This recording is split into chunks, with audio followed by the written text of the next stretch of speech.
If you're looking to get into Samsung's QLED lineup in 2025, the first time you can do so is with the Q7F. Is it going to be the right time to do it for you? Well, stick around and find out. How's it going, everybody? It's KG from SamMobile. The Q7F is going to be the first entry into QLED in 2025.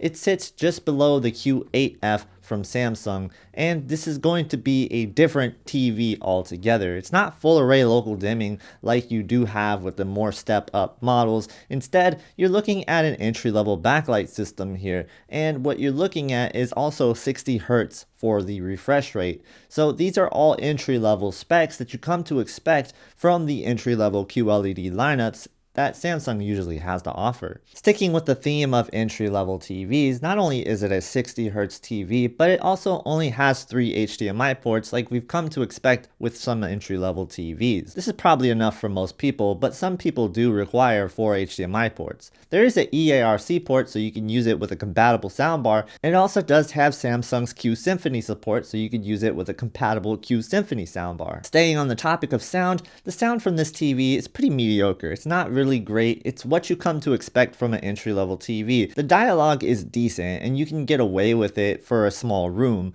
but if you do need a really cheap soundbar to go with it, Samsung does have some offerings even in the entry-level bracket. One of the bigger draws for a lot of people in 2025 might be this Vision AI, and there's a few AI features with the Q7F, though not as much as some of the more premium TVs. Samsung Q7F used the Q4 AI processor, which means that it supports a lot of Samsung's AI features, but not all of them. Like for example, with the Q7F, you don't have the AI picture mode options that you will have with the more premium models, but you do have a dedicated AI button on the remote. This AI button is going to interact with the content that you're watching. Now, I gotta caution you, this doesn't work with all the programs, and I've had examples where I pushed the button and nothing really happened.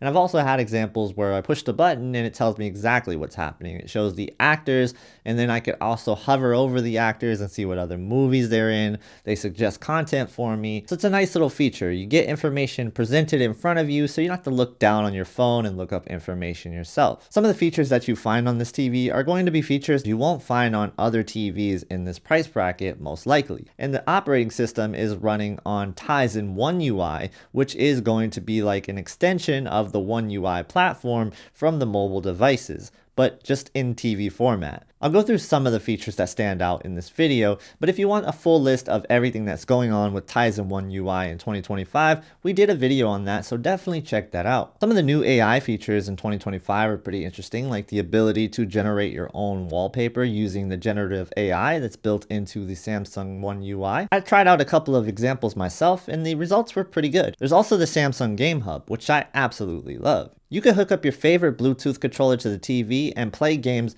without the need for a console, and I always think that's a really cool idea. There's a ton of free games on there as well. Speaking of free, I can't forget to mention the Samsung TV Plus. This is a really nice app for people that are just looking to get into live TV without having to pay any fee at all. And it feels like you're watching regular TV channels, but just curated differently. For example, there's a Gordon Ramsay channel that only shows Gordon Ramsay shows, and I think that's also a cool thing. But I have to admit, I'm a big Gordon Ramsay fan. All right, let's get into picture quality. The picture quality from this TV is very much in line with something that would be using an entry-level backlight system like this, but it is a QLED, so you will get better color than a lot of other non-QLED TVs that are available within the price bracket. The contrast that you're getting out of the Q7F isn't terrible, but it's not on the same level as a full array local dimming system. On the plus side with the contrast, while you're not going to have the deepest blacks like you will with full array local dimming, you're also not going to get blooming like you will with some of the cheaper full array local dimming TVs that don't have enough dimming zones. I'd like to say that the Q7F has this almost black look.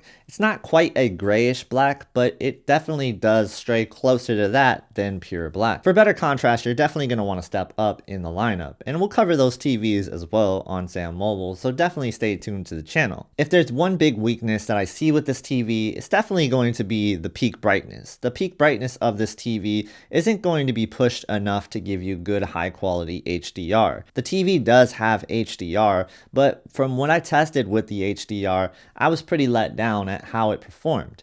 At times, it made the HDR look somewhat broken, and if you're looking for the HDR to look decent, then it ends up being a performance that I feel like people are going to think is very dark and almost unwatchable at times. There is some times where it can present a decent image, but I still just recommend watching this TV in standard dynamic range. I wouldn't mess with HDR features at all. Even if you have an HDR device, I would still watch it in SDR whenever possible if you're getting this TV. But when it comes down to SDR viewing, I thought that the picture quality was pretty decent. And when watching live broadcasts and TV shows, the color was pretty good, the motion seemed pretty good as well for a 60Hz TV. Another downside to this TV is going to be the viewing angles. Now, to be fair, most of the TVs in this price bracket are not going to have great viewing angles. Because they are using VA panels, when you go off angle with these TVs, you start to lose contrast and you start to lose color, as you can see here. It's not something that I could recommend if you're going to be sitting off angle. But again, I don't think you'll find a TV in this price bracket that has good viewing angles. So it's hard to knock the TV for that. Now, a big surprise with this TV was going to be with gaming in mind.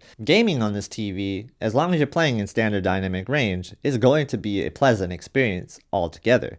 First of all, it has really low input lag, matching that of some of their premium models in 60Hz. So that's really good. That's really impressive. Of course, you don't have 120 Hz support here. So if you're looking to do 120 frames per second gaming here, you're not going to get that. And you're also really not going to have a great HDR gaming experience. Much like I talked about earlier with HDR, I just think it's better off using SDR with this TV. Can you do HDR gaming? Sure. And if you want to try it out and see if you like it, it might be something for you. But it's definitely something I can't recommend, and I wasn't a big fan of the way it looked. You do get a lot of features with the game mode. You have different custom profiles that you can have with your game mode options, something not all TVs are going to have. And you also have Game Motion Plus here, which is exclusive to Samsung TVs. And I always think this is one of the best features that Samsung offers for gamers. The other thing that might trip you up, especially if you were coming from a TV that was the Q70 of the past, you'll notice that this doesn't quite feel like a Q70. The Q70s in the past was 120 Hz, and this one is going to be 60 Hz. This feels more like a Q6 than a Q7. And Samsung is just retooling the lineup, and it's kind of confusing for new buyers. So it might be kind of confusing if you're coming from a Q70 and you liked it and you want to upgrade to the newest Q7. In a lot of cases, it's a downgrade, going from 120 Hz to 60 Hz. If you're looking for something that's comparable to the Q70 of last year, you're going to want to look at the upgraded QN70F Neo QLED TV. That's more comparable to the Q70 of last year. All in all, what I could say about the Q7F is that it's just an okay TV. It's nothing special, it's not terrible, and it is going to be the first time you can get a QLED TV from Samsung. So if you like the features and you just want a TV to kind of get you by, it's a decent TV. It's a good bedroom TV. It's not something that I could suggest for a living room or a permanent setup. It may be a good holdover TV. If you're looking for something a little bit more premium in the next couple of years, something to hold you over until then, that might be a good option. But the Q7F is definitely a weird one, and I think it might be confusing to some buyers. But hopefully this video helped clear up what the Q7F actually is. Be sure to subscribe to SamMobile if you want more Samsung coverage. Thank you guys so much for watching, and I hope to see you in the next one.